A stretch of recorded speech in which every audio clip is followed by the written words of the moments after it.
There is a house that heats itself. No furnace, no gas bill, no meter on the wall. Warm through winter, cool through summer, powered by nothing except the angle of the sun and the weight of the earth.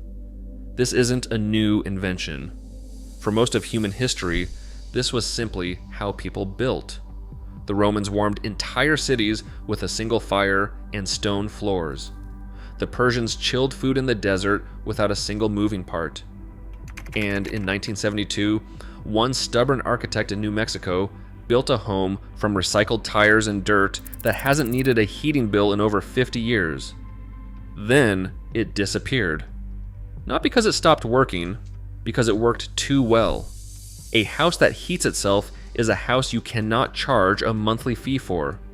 A family that lives off sunlight is a customer you cannot keep. So the industry buried it in building codes, in bank appraisals, in denied permits, and in half a century of silence. This is the story of what they buried and why it still works. Athens. Around 400 BC, Socrates is teaching his students about architecture. Face the house south, he tells them. In winter, the sun floods the front rooms with warmth. In summer, the roof overhang cuts off the heat. The house breathes with the seasons. No fuel, just geometry.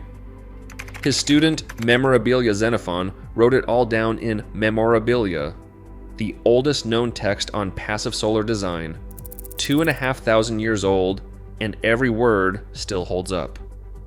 The Romans scaled the same idea up with the hypocaust, a stone floor on brick columns, with hot air threading through hollow wall channels. The stone absorbs heat for hours. Fire goes out. Floor stays warm. Emperor Caracalla's bathhouse covered 27 acres and held 1,600 bathers, kept warm by a single fire feeding into stone. No boiler, just mass. Persian builders solved the opposite problem.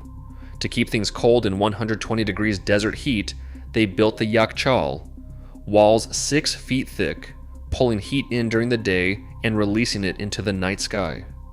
Underground chambers preserved winter ice through summer. The yakchal of Abarku in Iran still stands, over 2,000 years old. No electricity, just the intelligence baked into the shape of the building. Here is what all these civilizations understood and what we somehow unlearned. Heavy materials hold heat. Stone, earth, concrete, water. They absorb energy when it is available and release it slowly when it is gone. A 12-inch packed earth wall stores enough warmth for 12 hours after the sun sets. No insulation, no ductwork, just mass. Pair that with a south-facing window, and you have a heating system that runs on daylight and asks for nothing in return. In 1956, Felix Trombe and Jacques Michel turned this into the Trombe Wall, dark masonry set 1 inch behind glass on the south face of a building. Glass traps heat all day. By nightfall, that warmth radiates into the living space. Natural convection does the rest. No moving parts, no electricity. Up to 75% of a home's heating can come from just a wall and a pane of glass. In 1972, architect Mike Reynolds pushed all of this further than anyone thought practical. Out in the high desert near Taos, New Mexico, he built homes from old tires packed with rammed earth, with walls 3 feet thick oriented due south and a greenhouse along the front wall. The back and sides were buried into the hillside, insulated by the ground itself. He called them earth ships. In Taos, where temperatures swing from -10 to over 100 degrees, an earthship interior holds between 65 and 75 degrees year-round. No furnace, no air conditioner, no gas, no energy bill, not for a season, for over 50 years straight. The average household spends $2,000 a year on heating and cooling, over a 30-year mortgage that adds up to $60,000 just to stay comfortable inside walls never built to hold heat. After World War II, America needed houses fast. Developers sliced land for road access, not solar orientation. Cheap gas made the direction a house faced irrelevant. Wire in a furnace, connect a meter, bill the family forever. The HVAC industry became a $240 billion a year business. Every passive solar home built is one less furnace sold, one less meter spinning. Building codes required ductwork and rated heating capacity. Passive solar homes needed none of it, but the codes required it anyway. Reynolds fought permit denials for decades, not because his buildings were unsafe, but because the paperwork had no box for a home without a heating system. It took until 2007 for New Mexico to pass a law allowing what he had been building for 35 years. Then the financial system closed the door. Banks value square footage and finishes, not running costs. An earthship that costs nothing to heat appraises below a house with granite countertops and a $400 monthly energy bill.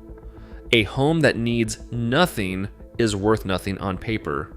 A home that needs everything is worth a fortune in recurring revenue. But the physics does not care about industry incentives.